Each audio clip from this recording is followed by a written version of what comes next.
Rukun negara telah diisytiharkan pada 31 Ogos 1970 oleh Yang di-Pertuan Agong keempat, bertujuan supaya rakyat hidup dengan muhibbah, bersatu padu, saling memahami dan menghormati antara satu sama lain.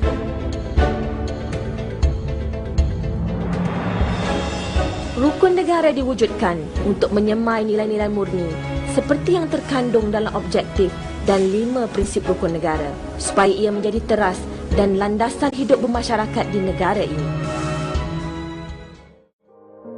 Sambilan itu, Tun Razak juga telah melancarkan dasar ekonomi baru.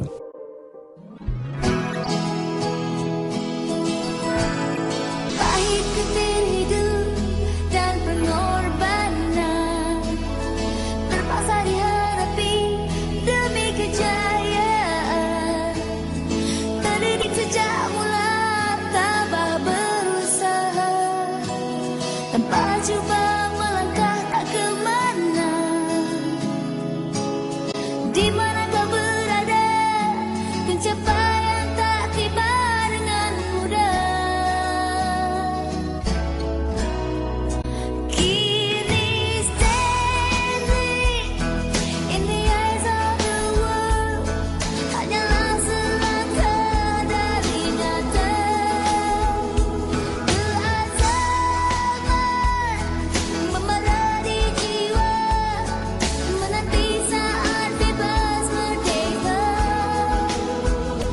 Tiba masa kau melangkah gagah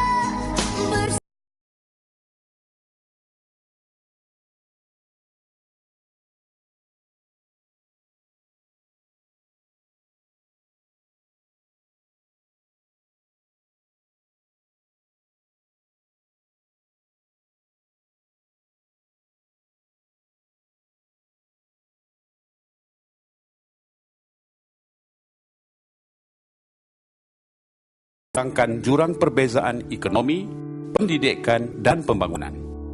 Jika prinsip-prinsip yang diabadikan dalam rukun negara dan aspirasi-aspirasi dasar ekonomi baru dilaksanakan dengan penuh beramanah, harapan Tunku Abdul Rahman supaya Malaysia kekal sebagai sebuah negara demokrasi yang merdeka berdasarkan kepada kebebasan dan keadilan, dan di mana rakyatnya hidup makmur dan aman damai sambil berpegang kepada semangat satu bangsa, satu negara seharusnya sudah lama tercapai. Akan tetapi, Tun Razak telah gantikan perikatan dengan Barisan Nasional di mana setiap komponen secara teori akan menjaga komuniti etnik masing-masing. Ini adalah permulaan politik perkauman di Sabah, di Sarawak dan di Malaya. Secara realiti, pucuk pimpinan parti-parti ini hanya menjaga kepentingan sendiri serta kroni-kroni mereka dan sengaja membiarkan rakyat hidup dibelenggu oleh kemiskinan. Kerajaan UMNO Barisan Nasional bermula dengan kepimpinan Dr. Mahathir Mohamad pada tahun 1981 sehingga kini telah mengabaikan prinsip-prinsip rukun negara dan sebaliknya dari masa ke semasa memainkan dan mengapi-apikan isu kaum dan agama untuk memastikan rakyat tidak bersatu dan dengan itu kekalkan kuasa mereka.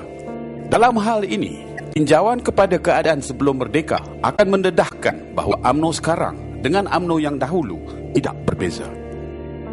UMNO pada tahun 1940-an dengan UMNO sekarang tidak inginkan kemerdekaan untuk rakyat. Dia tidak nak merdeka masa itu.